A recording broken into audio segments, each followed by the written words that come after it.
Hey guys, this is Dan from Magic Pachinko. Just stepping out of the shop for a brief moment. I wanted to show you, I live on a dead-end beach road, and yesterday they came down and gave us a new one. So that's what a brand new road looks like. Pretty cool machine that laid it down. 16 feet all in one sweep. Very cool. So just wanted to show you that before we get into, whoa, sorry, click the stand. Before we get into the newest pachinko machine here. This is a Nishijin. Get this tipped the right way for you. Sorry. It always makes me seasick when people do that with their phones. Okay, that's pretty good. I'm gonna leave it right there. All right, so this is a 1973. I'm not sure. I can't see the stickers without a magnifying glass. But this is a Nishijin Model A with a full restoration, and this is neat because this particular machine has they call them side troughs. S-I-D-E-T-R-O-S-S, side troughs. Let me get in there. Oh, you know what I need to do? I need to close the garage door so we don't get the glare. Okay, sorry about that.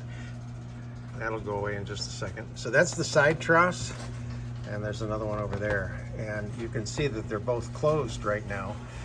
These do open up based on where the balls go down through with the pathways. Pretty interesting set of pathways on the inside of the machine.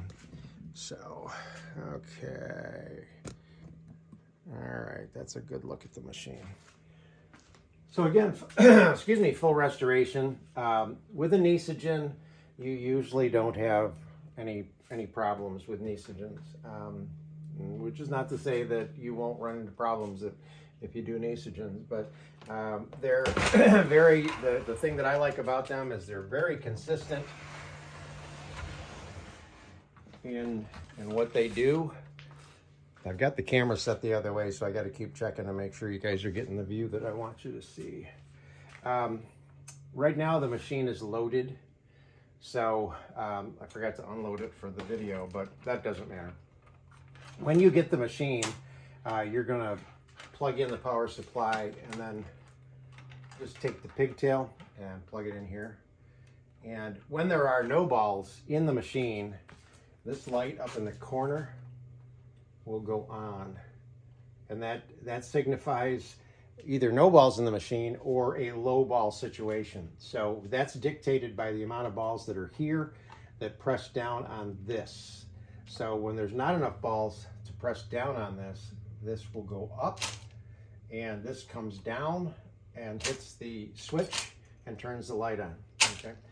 This also raises the gate down here that allows a ball onto the launch ramp. So if there's not enough balls in the machine, it will drop.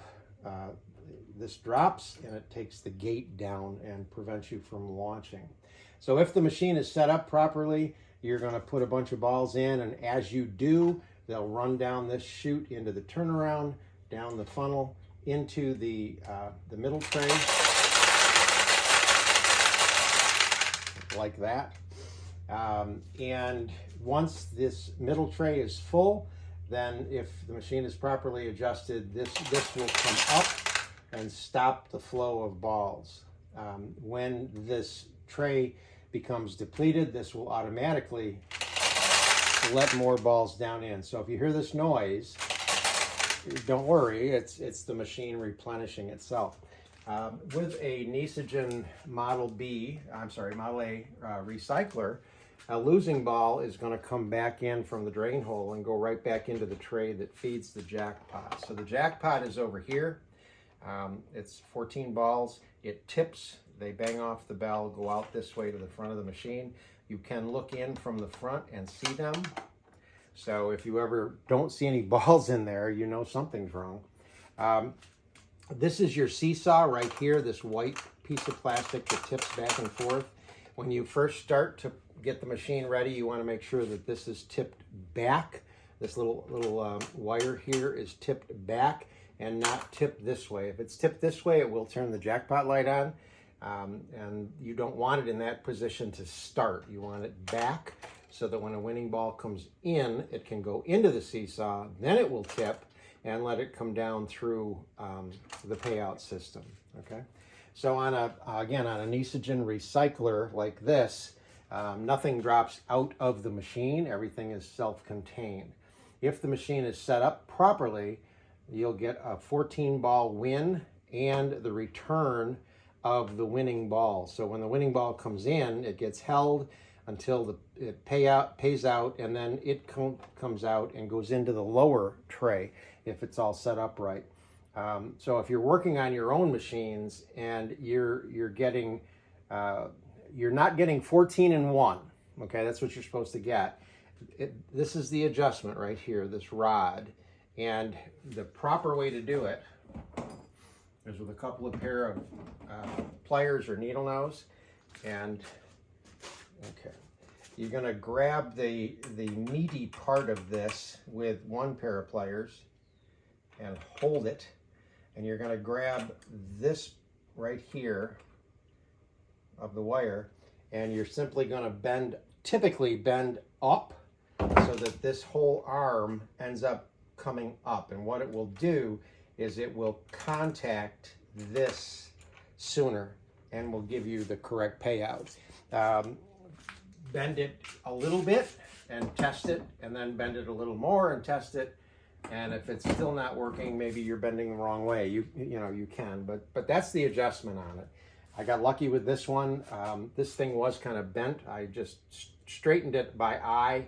In fact, this should be bent this way a little bit more because it's just barely riding under this, but I always say if it ain't broke, don't fix it. So it's working very nicely. So let me turn this around. We'll launch some balls, and we'll get this machine going back to its owner. Okay, here we go. Launch some balls. So you're going to put balls in here and then launch them, fingers underneath the finger rest, thumb on the launch, all the way down, let go, and it will launch a ball. There we go. So 14 come out. The actual ball that I launched will come out down here. So I've won 5 times. All right. Let me see if I can get one to win the side cross.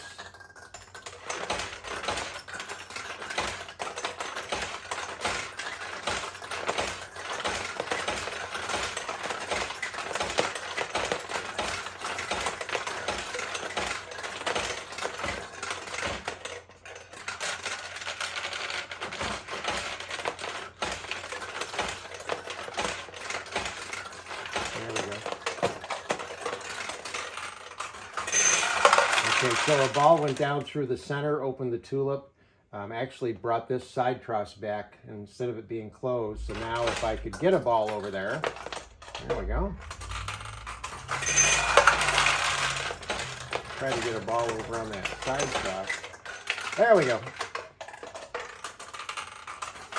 So it drops from the side cross, it then closes until it gets opened again by going down through the center.